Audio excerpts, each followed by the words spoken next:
I guess first question for you is, I wanted to ask about the writing process. Really, Sure. You know, you're not someone with the military background. No. You know a lot about it, Yeah. but you know, where were you able to sort of draw in terms of like terminology and things like writing these characters? Where do you pull it from? Where do you get it? So from the character standpoint of writing who they are and their backgrounds, Yeah. that's kind of myself. And I've talked to some of the actors. Some of the actors have contributed great ideas on some of the idiosyncrasies of these people. Yeah. So we try to incorporate that and then flesh them out more, make them more realistic and real people. Yeah. But when it comes to the military terminology, I have deferred to our veterans like Mikhail and to Mark Golan and to Aaron Malden and Andre Jackson and Max Mullen. These guys, they know all this jargon. They know what to say and how to say it. Yeah. So why wouldn't I go to them as a resource? Because that's the real deal, and that's how we get the sort of technical military accuracy that we're looking for. Yeah.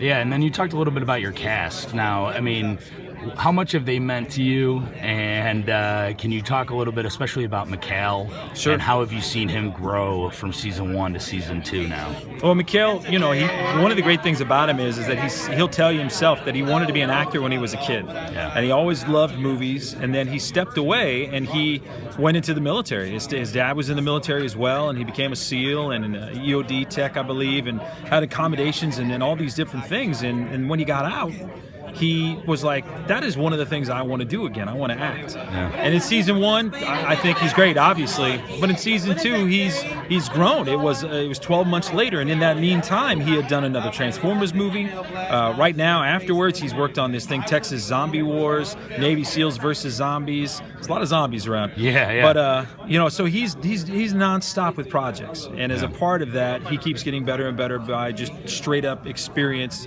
in acting, and that's for us that's a huge benefit. Yeah. So you can see it in his performance in season 2. Yeah, and then what about the rest of the cast? You bring in Kerry Tagawa. Yeah. Can you talk about them and what do they bring to the table for this season? Sure. Kerry Hiroyuki Tagawa not only is incredibly talented, but one of the most humble people I've ever met. He was so nice. Yeah. I would be lying if I say I didn't have some trepidation of working with a guy who's a legend in the Hollywood industry for great character roles. He was Eddie Sakamura in Rising Sun with Sean Connery and Wesley Snipes. Right. He ate sushi off a naked lady's body and then drove a vector into a wall and it exploded. So evidently the music's on. Yeah. So what that, there was some trepidation. I was like, what, is he going to have an ego? What's he going to be like? And it couldn't have been anything but the exact opposite. Incredibly humble, totally professional. In a scene, he speaks Russian. That wasn't in my script, but he knew he was talking to a Russian character, so he greets him in Russian. And that for us was just a great eye-opener, that great talents with a lot of experience and a huge resume doesn't mean that they're going to have some big bad ego. And that just was a beautiful thing, So, but Andre Jackson out of The Lion King, Simba, just a great guy. Yeah. We've got Daniel Betances, who's been a long-time television and commercial actor. Kimberly Fox. There's so many people. I'm probably missing someone. Pete Kelly. I mean, you really see Pete Kelly's, him. he's incredible. Yeah. He's a cop, and he's always wanted to act. And when he came in, he blows stuff off the screen. Yeah. He gets the best laughs because he's the angriest guy and the worst villain, and that's great. Keith Andreen, who plays our Asher, one of our high level government officials overseeing this, he's great. He delivers this angry but purposeful, like do what I say when I say it guy. Yeah. So that's a big part of why the project, I feel, is going to be successful. Yeah. Well, and then can you also talk about, like, you talked a lot about how you shot in many different locations. What was the process like, shooting in the Midwest, shooting over in, where were you, Japan? Macau, which I believe is in China. Okay, China. Our production team, P3 Media Works, which is based here in Chicago, they were working for a hotel there for a commercial job. Yeah. Well, the DP on their project is our DP. The executive producer was their lead, guy heading that up. So I said, well, just shoot a scene and you be an actor. Yeah. And it was done. Shooting in Chicago is great. We have such a network of people here that we love so much, and they're so supportive of independent film, even though there's a lot of Hollywood in Chicago right now. Right. And shooting in Arizona was purposeful because I was born and raised there, and I had a lot of contacts there. We also tried to, it doubles as North Korea up in the mountains of Prescott.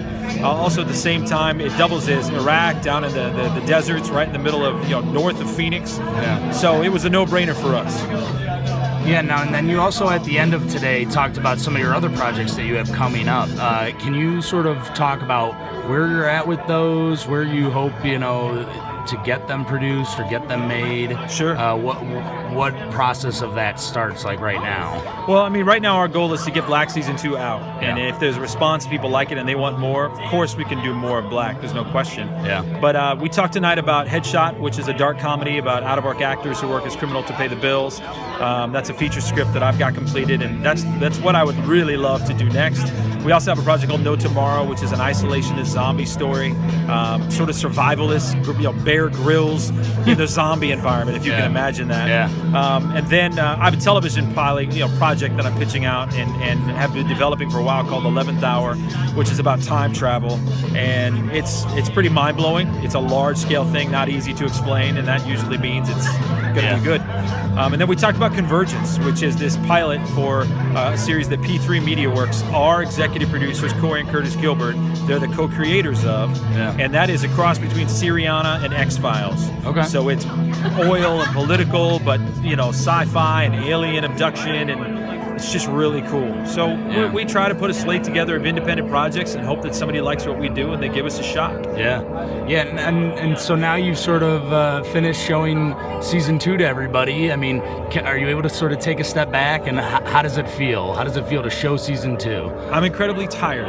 If I'm being brutally honest, I'm incredibly tired. Yeah. Independent filmmaking is exactly that, and it's not not one person independently. Yeah. It is a group of probably 40, 50 people here who've killed ourselves, and we're independent, meaning we don't have unlimited resources or funds. We only have our spirit and our drive to push us forward. Yeah. And when we band together, we all pick each other up and we do it.